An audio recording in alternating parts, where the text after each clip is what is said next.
All right, so get this. We got sent this video about online coding academies. And let me tell you, they are really excited about it. Yeah, like really hyped. And you know what? I kind of get it. We're talking about getting into tech, which can be intimidating, right? Totally. But this video makes it sound almost easy. Yeah, like almost anyone can do it, even with zero experience. And that's kind of the point they're pushing here, that whole accessibility thing. Because let's face it, tech is booming. It's like the Wild West out here, but they need people, right? Exactly. Skilled workers are in high demand, and these programs are saying, hey, we can get you there fast. Fast track to tech. I like the sound of that. Okay. So the video throws out a bunch of names. 4Geeks Academy, Laboratoria, Soy Henry, Academlo, Open Bootcamp. It's a lot to keep track of. Right. And they're not just throwing names out there randomly. They're highlighting specific companies each academy partners with. Like they mentioned Google, Mercado Libre, big names. Okay, so it's about who you know, or at least who they're connected to. Smart. So are these academies legit? Because they throw around these placement rates like 80%, even up to 90% sometimes. That's got to mean something, right? Well, it's definitely something to pay attention to, but we got to look deeper. A high placement rate doesn't automatically equal a high salary, right? And that's what we're all really after, isn't it? Exactly, because the video mentions starting salaries around like $1,000 to $3,000 a month, which don't get me wrong, isn't bad, but it's not exactly buying you a yacht either. Yeah, and especially when you consider what some of these programs cost, it's a serious investment. It is, but then they hit you with this whole income share agreement thing. Right, the ISA. It's like, hey, pay us back only after you get hired. Sounds pretty good on the surface, right? Yeah, but there's always a catch, isn't there? Like, what are the terms of this agreement? How long do those payments last? What percentage are they taking? And what happens if you don't find a job, in a reasonable time frame? Yeah. Those are the questions we need answers to. And unfortunately, the video kind of glosses over that part. So, lesson one of online coding academies: don't just take their word for it. Do your research. For example, they highlight 4Geeks Academy, over 5,000 graduates, they say, with an 84% placement rate. Sounds impressive, but are those numbers independently verified? What kind of jobs are those graduates getting? Exactly. Are they entry level? Are they in the field they actually studied? And what are those graduates saying about their experience? Right, because anyone can cherry pick a few glowing testimonials for their website. Exactly. So yeah, dig a little deeper, look for reviews from actual alumni, maybe even reach out to some on LinkedIn if you can. Okay, so for 4Geeks, we need to verify those numbers. And they offer a ton of courses: web development, machine learning, even cybersecurity and AI. That's a seriously wide range. It is a lot. And that could be a good thing or a bad thing, depending on what you're looking for. On the one hand, it suggests they cater to different learning levels, which could be a plus. But you want to investigate further. Is their cybersecurity program designed for beginners, or does it assume some prior knowledge? Good point. Now, Laboratoria caught my eye because, women in tech, it's great to see initiatives tackling that gender gap head on.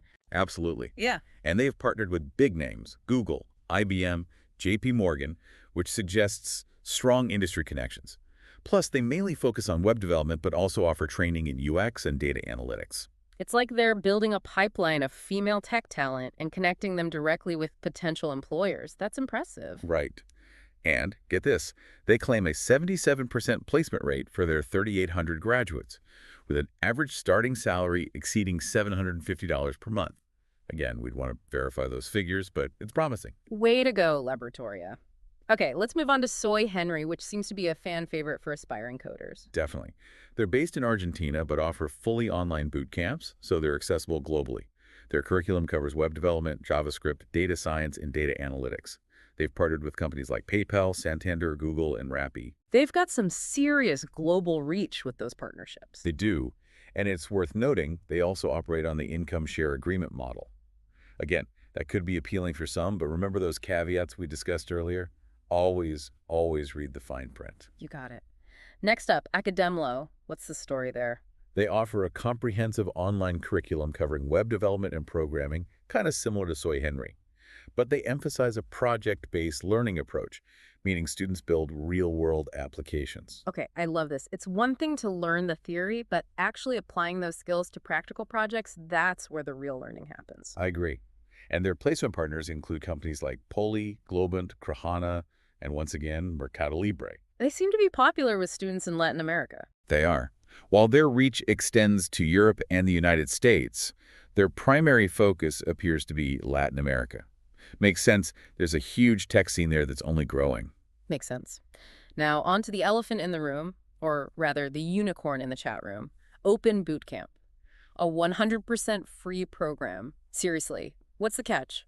There's got to be a catch, right? Like, are we missing something? I mean, it's 100% free. They say it's fully remote. You work at your own pace, and their curriculum is huge. Right. It's like HTML, CSS, JavaScript, even Python, Java, C. It's a lot. And they even have tutors and mentors. Plus, they say they work with over 100 companies for job placements. It's definitely one of those things where, like, you want to read the fine print. Like, how are they funding this? What's the business model here? Yeah, especially when all these other academies are pushing those income share agreements. It makes you wonder. Right. Like, with the ISA, they're basically saying, we're so confident you'll get a job that we'll bet on it. But even then, you really got to look at those terms and conditions. Because they say you don't pay if you don't get a job, but what does that actually mean? Exactly. Are there minimum income thresholds before you start repayments? What about hidden fees? Those sneaky little things buried in the fine print. You got to watch out for that stuff. It's like you wouldn't invest in a company just because they have a catchy slogan, Yeah. right? You'd want to see their financials, understand their business model. Exactly. It's about due diligence. Yeah. Don't just rely on flashy marketing. Look for concrete evidence. So we've talked a lot about the what of these programs, the courses, the partners, the costs. But what about the how? How do you learn best? Because let's face it, everyone's different. That's so important, and the video doesn't really touch on that. It's not a one-size-fits-all thing, learning to code. Some people need that structured classroom environment. Live instruction, interaction with teachers and other students. While others might work better at their own pace. Right. Some people love having a schedule and deadlines, while others need that flexibility to learn on their own time. Exactly. And that's something to consider with these online programs. Can you stay motivated without someone breathing down your neck? Or do you need that external accountability? And think about your lifestyle, too. Can you commit to a full-time, immersive program, or do you need something part-time, something you can fit around your existing commitments? It's all about finding the right fit for you. And hey, let's not forget about community, because let's be real, learning to code can be tough, even frustrating at times. Having people to support you can make all the difference. Huge. Online forums, study groups, or even just having a coding buddy to bounce ideas off of and celebrate those wins with. It's like having a team of digital explorers venturing into the coding wilderness together. I love that. And speaking of support, let's talk career services, because the video kind of brushes over that. They mentioned job placement help, but what does that really mean? Because getting a job in tech takes more than just, knowing how to code, right? It's about resumes, interviews, networking, that whole thing. Exactly. So ask those tough questions. Do they offer resume workshops, mock interviews, networking events with companies? Don't be afraid to get specific. Like, what's their track record for placing graduates in the roles they actually want? Do they have connections with specific companies? Exactly. Remember, you're making an investment here, an investment in your future. So do your homework. It's like buying a car, right? You wouldn't just hand over your hard-earned cash without kicking the tires, taking it for a test drive, making sure it's the right fit for you. Exactly. Okay, so we've talked about the feel-good stuff, but let's be real about the financial side of things. Some of these programs are expensive. We're talking thousands of dollars, sometimes tens of thousands, right? Right. And even with those income share agreements, you're still betting on your future earnings. So before you jump in, make sure you can afford it. Like, can you swing it without drowning in debt? If you need loans, what are the terms? Can you realistically pay them back on an entry-level salary? Exactly. And remember the opportunity cost. Many of these programs take a significant time commitment, often several months of full-time study. Can you afford to put your current career on hold? It's a lot to juggle. And while those fast-track promises are tempting, it's still on you to put in the work, the time, the effort. Absolutely. These programs can give you the tools and guidance, but learning to code, becoming good at it, that takes dedication and a willingness to keep learning even after the program ends. Because the tech world moves fast, right? Yeah, What's hot today might be obsolete tomorrow. exactly. It's about having that lifelong learner mindset. It's like anything else you want to be good at, right? You got to put in the time. It's true. And you have to be willing to keep learning, even after the program is over. Yeah. Because this industry changes so fast. Yeah, it's not like they hand you a coding manual and you're good to go forever. Right. Yeah. Like what's hot today might be totally useless tomorrow. So being a lifelong learner That's key in tech. So how do you do that? How do you keep up in such a fast-paced field? Well, I think it starts with curiosity. Yeah. Don't be afraid to dive into new stuff, a new programming language, a different framework, whatever. So like always be exploring. Exactly. The more you expose yourself to, the more adaptable you become, and that's what employers want. Someone who can roll with the punches. It's like being a coding chameleon, right? Blending into any tech environment. I love that analogy. And don't underestimate the power of community. Oh yeah, we keep coming back to that, don't we? Community, community. It's huge. Because learning to code, it doesn't have to be this solitary thing. Surround yourself with other coders. Go to meetups, join online forums, whatever works for you. Because misery loves company. Right. Just kidding.